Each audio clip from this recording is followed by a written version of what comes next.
क्या ये पृथ्वी ही संपूर्ण सत्य है या इसके परे भी अनंत लोकों का विस्तार है? श्रुतियों में वर्णित है, ये ब्रह्मांड केवल दृश्य आकाश नहीं, अपितु लोकों की बहुस्तरीय व्यवस्था है। ऊर्ध्व भाग में सत्यलोक, तपलोक, जनलोक, जहां दिव्य चेतना का प्रकाश व्याप्त है। मध्य में ये भूलोक, कर्म भूमि, जहां मनुष्य अपने कर्मों का बीज रोपित करता है। अधोभाग में अतल, वितल, सुतल आदि लोक, जहां विविध योनियां स्थित है। ये संपूर्ण सृष्टिकर्ता ब्रह्मा द्वारा उत्पन्न, पालनकर्ता विष्णु द्वारा संचालित, संहारकर्ता महेश द्वारा परिवर्तित होती है। इस प्रकार प्रत्येक लोक जीव के कर्मानुसार प्राप्त होने वाला स्थान है। जब कोई भी तुम्हें देख ना रहा हो, तब जो आचरण तुम करते हो वही तुम्हारा वास्तविक स्वरूप है। क्या वही धर्म है? धर्म केवल अनुष्ठान नहीं, वो जीवन की धुरी है। सत्य, अहिंसा, दया, शुचिता, ये धर्म के आधार स्तंभ है।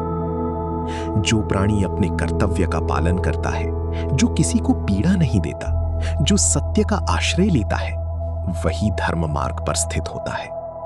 धर्म बाह्य आडंबर नहीं, ये अंतःकरण की पवित्रता है। क्यों किसी अनुचित कर्म के पश्चात अंतःकरण व्याकुल हो उठता है और सत्कर्म करने पर शांति का अनुभव होता है? ये केवल मन की कल्पना नहीं, ये पाप और पुण्य का संकेत है। जो कर्म सत्य, करुणा और सेवा से युक्त हो, वो पुण्य है। जो कर्म हिंसा, छल और अधर्म से प्रेरित हो, वो पाप है। पुण्य आत्मा को ऊर्ध्व गति प्रदान करता है, पाप उसे अधोगति की ओर ले जाता है। इस प्रकार प्रत्येक कर्म जीव के भविष्य का निर्धारण करता है। क्या जीवन में घटित प्रत्येक घटना संयोग है या ये पूर्वकृत कर्मों का परिणाम है? कर्म जीवन का शाश्वत नियम है। यत् कर्म करोति मनुष्यः तत्फलम् अवश्यम प्राप्नोति। जो बीज आज बोया जाता है, वही भविष्य में फल रूप में प्रकट होता है।